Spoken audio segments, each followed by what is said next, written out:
Chiều chiều bom trong đại mà sập kia càng nhiều bom trong bọn anh sẽ bị ôn hai trong ở sập khai với ô đồng băng tham ban mảng vì ở trong băng giá bên này này sập khai với đồng băng តែមកទៅខ្ញុំមានបទពិសោធន៍ផងហាក់ដឹងថារំពឹងបានប៉ុន្មានទៀត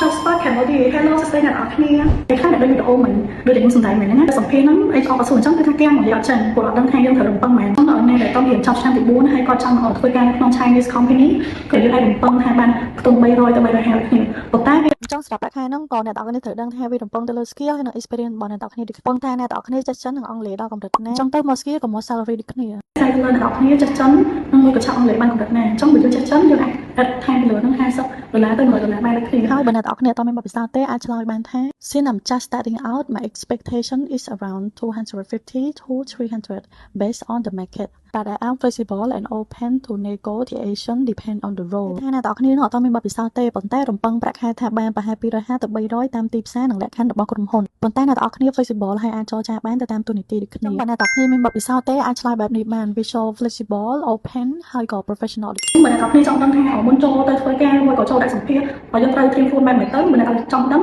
អាចចូលទៅក្នុង comment ក៏បានមួយក៏ឆាតចូលទៅក្នុង Telegram មួយក៏ page ក៏បានដែរខ្ញុំនឹងអាចជូនវីដេអូថ្មីៗបន្តទៀត